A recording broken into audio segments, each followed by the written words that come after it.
നിന്നിലേക്ക്. രചന മിഴിമോഹന. അവതരണം മിത്രവിന്ദ. സതീഷേ, അന്ന് ഹർഷനെ തിരിച്ചറിഞ്ഞപ്പോൾ തന്നെ ഞാൻ തന്നോടെങ്കിലും ഒന്ന് സൂചിപ്പിച്ചിരുന്നെങ്കിൽ ഇതിവിടെ വരെ എത്തില്ലായിരുന്നു. ആ, നടന്നതൊക്കെ നല്ലതിനെന്ന് കരുതാല്ലേ. പിന്നെ പിള്ളേരെ ഉമയുടെ അടുത്ത് ഏൽപ്പിച്ചുല്ലേ?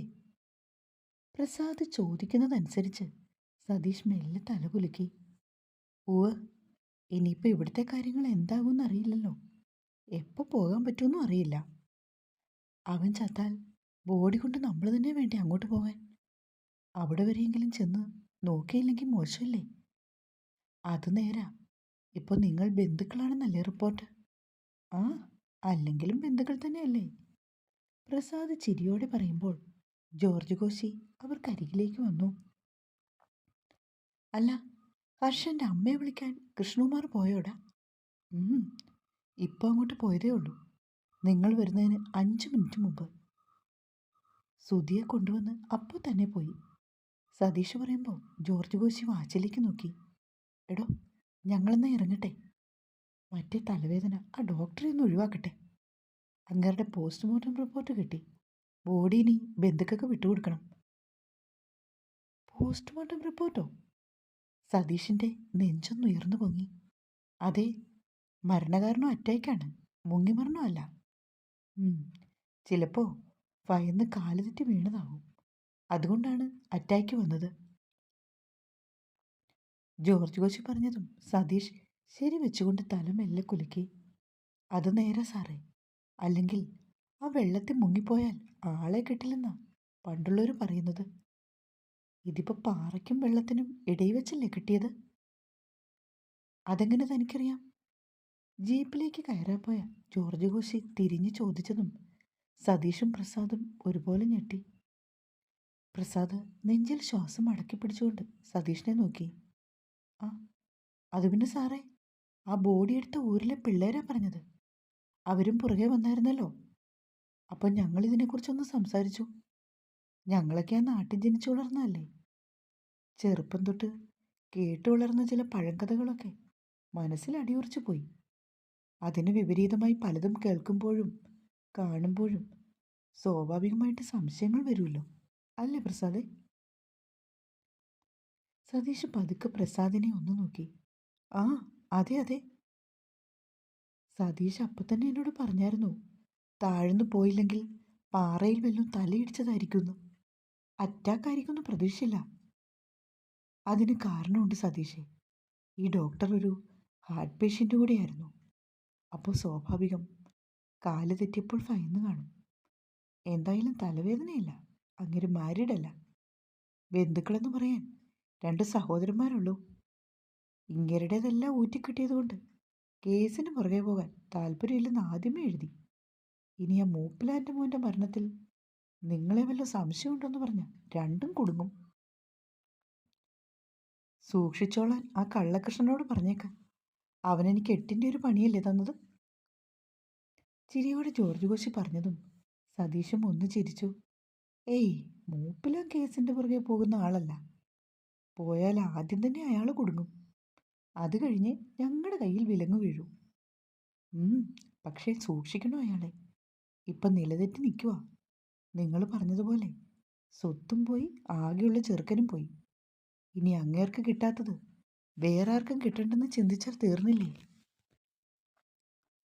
പറഞ്ഞുകൊണ്ട് ജോർജ് കോശി ജീപ്പിൽ കയറുമ്പോൾ പ്രസാദ് സതീഷിൻ്റെ തോളിൽ പതുക്കെ പിടിച്ചു. സുധിയുടെ മേൽ എപ്പോഴും ഒരു കണ്ണു വേണം. പതുക്കെ ഒന്ന് മൂളി. സതീഷ് തലകുൽക്കുമ്പോൾ പ്രസാദ് ജീപ്പിലേക്ക് കയറി. നിസാമുദ്ദീൻ എന്ന തലവേദന അവരിൽ നിന്ന് ഒഴിച്ചുകൊണ്ട് അവർ മുൻപോട്ട് പോയി. ഡോക്ടർ ശ്യാമോഗൻ സുധിയുടെ വലത്തെ കൈയിലെ വിരലുകൾ സ്വന്തം വിരലുകളുമായി കൂട്ടിപ്പിടിച്ച് ആയത്തിൽ ഞൊട്ട പൊട്ടിച്ചതും സുധിയിൽ നിന്നും നേരിയ ശബ്ദം പുറത്തേക്ക് വന്നു. ആ, കണ്ണുകൾ ഇറുക്കി അടിച്ചതും ഡോക്ടർ ഒന്ന് ചിരിച്ചു. വേദനയുണ്ടല്ലേ? ഒരു മൂളൽ അവനിൽ നിന്നും പുറത്തേക്ക് വന്നതും ഒരു മെഷീൻ കൊണ്ട് ആ കയ്യിൽ പതുക്കെ മസാജ് ചെയ്തു തുടങ്ങിയ ഡോക്ടർ. പതുക്കെ തുടങ്ങിയതിൻ്റെ സ്പീഡ് കൂടിത്തുടങ്ങിയതും സുധിയുടെ കണ്ണും മൂക്കും വായും ചുളിയാൻ തുടങ്ങി. നേരിയ വേദനയിൽ നിന്നും അല്പം ഉറച്ച വേദനയിലേക്ക് പോയതും ആ കണ്ണുകൾ നിറഞ്ഞൊഴുകി. എടോ സുധി, തൻ്റെ ഈ കണ്ണുനീരിൽ ഇന്ന് ഏറ്റവും സന്തോഷിക്കുന്നത് ഞാനാണ്. എന്നിലെ ഡോക്ടറാടോ. തിരിച്ചു പിടിക്കാൻ കഴിയുമെന്ന് 10% പോലും ഉറപ്പില്ലായിരുന്നു എടുത്തുനിന്ന് താൻ ഇന്ന് ഈ കയ്യിലെ വേദന അറിയുന്ന നിമിഷത്തിലേക്കെത്തി. ശരിക്കും പറഞ്ഞാൽ ഇതിൻ്റെയൊക്കെ ക്രെഡിറ്റ് നിന്റെ സരിയുവിനുള്ളതാണേ. എന്നാലും പകുതി ഞാൻ എടുക്കും. വേണമെങ്കിൽ കുറച്ച് ആ ഹർഷനും കൊടുക്കാം, അല്ലേ? ഡോക്ടർ ചിരിയോടെ പറഞ്ഞതും സുധിയുടെ ചുണ്ടിലും ചിരി വിടർന്നു. ഇങ്ങനെ ചിരിച്ചാൽ പോരാ, ഒച്ചയെടുത്ത് ചിരിക്ക്. തന്നെക്കൊണ്ട് കഴിയും. കമോൺ. ശ്യാമോഹൻ ധൈര്യം നൽകുന്നതനുസരിച്ച് സുധി ചുണ്ടും നാവും അനക്കി തുടങ്ങി. എന്തോ ശബ്ദം പുറത്തേക്കെടുക്കാൻ ശ്രമിക്കും തോറും അവൻ്റെ നാവ് തളർന്നു വീണു. ശബ്ദത്തോടെ ചിരിക്കാൻ ശ്രമിക്കും. വീണ്ടും വീണ്ടും അയാൾ നൽകുന്ന ധൈര്യത്തിൽ സുധിയിൽ നിന്നും നേർത്ത ചിരിയോടെ ശബ്ദം പുറത്തേക്ക് വന്നു. ശബ്ദം കൂട്ടാൻ ശ്രമിക്കുക. ഡോക്ടറിൽ നിന്ന് നിർദ്ദേശം കിട്ടുമ്പോൾ തോറ്റു പിന്മാറാൻ തയ്യാറാത്തവൻ്റെ ശബ്ദം ഉയർന്നു വന്നു. അടുത്തു നിന്ന് നഴ്സിന് ഡോക്ടർ ഒരു മോളിലൂടെ നിർദ്ദേശം നൽകിയപ്പോൾ അതിനർത്ഥം മനസ്സിലായി. അവർ പുറത്തേക്ക് ഇറങ്ങിപ്പോയി. താൻ ചിരി നിർത്തണ്ട. ജീവിതത്തിൽ ഒരുപാട് കരഞ്ഞവൾ ഇന്ന് ഈ ചിരി കണ്ട് ഒരിക്കൽ കൂടി കരയണം. ഇനി ഒരിക്കലും കരയില്ലെന്ന് ഉറപ്പോടെ ആ കരച്ചിൽ ചിരിയായി മാറണം. ഇന്നീ മുറിയിൽ. സുധിയുടെ മുടിയിൽ മെല്ലെ തഴുകി നേർത്ത ചിരിയോടെ ഡോക്ടർ പറയുമ്പോൾ ഡോർ തുറന്നകത്തേക്ക് വരുന്നവളുടെ നിഴൽ സുധിയിലേക്ക് പടർന്നു കയറി. സുധിയുടെ ഉറക്കെയുള്ള ചിരി കാതിലേക്ക് വന്നതും സരയുവിൽ നിന്നും നേർത്ത ശബ്ദം പുറത്തേക്ക് വന്നു. ഒപ്പം ആ കണ്ണുകൾ നിറഞ്ഞൊഴുകുമ്പോൾ പുറകെ വന്ന സിസ്റ്റർ അവളുടെ കയ്യിൽ പിടിച്ചു. വാ. അവന് വലതുവശത്തേക്ക് അവളെ എത്തിക്കുമ്പോൾ ഡോക്ടർ പറഞ്ഞതുപോലെ തന്നെ നിശബ്ദമായ പെണ്ണിൻ്റെ കരച്ചിൽ മിഴിനീരിൽ കൂടി പുറത്തേക്കൊഴുകി. അടുത്തു വന്നതും കണ്ടു. ചിരി നിർത്തി തന്നെ നോക്കുന്ന സുധി. ഏയ്, ഈ കരച്ചിൽ കണ്ട് ചിരി നിർത്താൻ പാടില്ല. ഇത് സന്തോഷം കൊണ്ടുള്ള ചിരിയാണ്, അല്ലേ സരയു? ഡോക്ടർ ചോദിച്ചതും പുഞ്ചിരിയോടെ മിഴിനീര് തുടച്ച സരയു. മുഖത്തെ മസിലുകൾ അയഞ്ഞു തുടങ്ങിയതുകൊണ്ടാണ് ഒച്ചയെടുത്ത് ചിരിക്കാൻ കഴിയുന്നത്. ഡോക്ടർ പറയുമ്പോൾ സുധിയുടെ വലത്തെ കൈ വിറച്ചുകൊണ്ട് പതുക്കെ സരയുവിൻ്റെ കയ്യിൽ പിടിച്ചതും ഒരു ഞെട്ടലോടെ അവനെ നോക്കി അവൾ. താൻ ഞെട്ടണ്ടടോ. ഇപ്പോൾ സുധിക്ക് വലതുഭാഗം പതുക്കെ അനക്കാൻ കഴിയുന്നുണ്ട്. എന്നുവെച്ചാൽ ജീവരക്തം ഒരു മറയും കൂടാതെ അവിടേക്ക് ഒഴുകിത്തുടങ്ങി. ഇനി അധികം താമസിയാതെ സുധിക്ക് എഴുന്നേക്കാൻ പറ്റും. ഡോക്ടർ പറഞ്ഞതും ഒരു പൊട്ടിക്കരച്ചിലോടെ അവൻ്റെ മുഖത്തേക്ക് കൈ ചേർത്ത് വെച്ച് സരയു.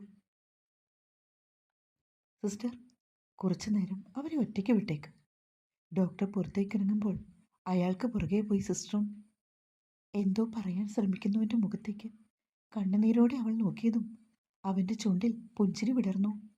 പതുക്കെ വിറയ്ക്കുന്ന വിരലുകൾ അവളുടെ മുഖത്ത് ഒന്ന് തഴുകി കണ്ണുനീരിൽ കൂടി അത് പായുമ്പോൾ വിടർന്ന കണ്ണുകൾ ആ വിരലിനൊപ്പം ചലിക്കുന്നത് ചിരിയോടെ നോക്കിയവൻ. സതീശേട്ടാ. സുധിയുടെ ഐസിയുവിന് മുൻപിൽ നിൽക്കുന്ന ലച്ചു അവനെ കണ്ടത് ഓടി വന്നു. ഹർഷൻ. സംശയത്തോടെ അവനെ നോക്കി അവൾ. നിന്റെ അമ്മാവും വന്നിട്ടുണ്ട്. പിന്നെ ഹർഷൻ്റെ അമ്മയുടെ ഏതോ ബന്ധുക്കളും. എൻ്റെ ഡ്യൂട്ടി അങ്ങോട്ട് പാസ് ചെയ്തതും ഞാൻ ഇങ്ങോട്ട് പോന്നു. അയാള്? ലച്ചു സംശയത്തോടെ പുരുകുയർത്തി. രക്ഷപ്പെടാൻ സാധ്യത തീരെയില്ല. ഇനി അഥവാ രക്ഷപ്പെട്ടാലും കിടന്ന കിടപ്പിന്ന് എഴുന്നേക്കില്ല. സുധിക്ക് 10% പറഞ്ഞ സ്ഥിതിക്ക് ഡോക്ടർ ഇവന് ഒരു ശതമാനം പോലും സാധ്യത പറയുന്നില്ല. കാരണം സുധിക്ക് തലയ്ക്ക് മാത്രമാണ് അടിയേറ്റത്. അത് നാഡിയിലേക്ക് പോകുന്ന ഞരമ്പിനെ കട്ട് ചെയ്താണ് പോയത്. ഓപ്പറേഷൻ വിജയിച്ച ആളിൻ്റെ മനോധൈര്യത്തിൽ തിരികെ ജീവിതത്തിലേക്ക് വരാൻ സാധ്യത ഏറെയാണ്. പക്ഷെ ഇവൻ അങ്ങനെയല്ല. പിന്നെ ലച്ചുവിൻ്റെ കണ്ണുകൾ വിടർന്നു. കൊമ്പനെടുത്തെറിഞ്ഞപ്പോൾ അവൻ്റെ നട്ടെല്ല് ഓൾറെഡി തകർത്തിരുന്നു. പിന്നെ ചെന്ന് വീണ പാറയിൽ തലയിടിച്ചു. ബ്രെയിൻ കലങ്ങിന്നാ കേട്ടത്. എന്നുവെച്ചാൽ മസ്തിഷ്ക മരണം സംഭവിച്ചു കഴിഞ്ഞു. ചിലപ്പോൾ തോന്നും അവൻ ചെയ്തു കൂട്ടിയ കൊള്ളരുതായ്മകൾ ഒക്കെ കൊള്ളരുതായ്മകൾക്കൊക്കെ കിടന്ന് നരകിക്കണമെന്ന്. പക്ഷെ അത് വേണ്ട, എങ്ങാനും എഴുന്നേറ്റ് വന്നാൽ തീർന്നില്ലേ.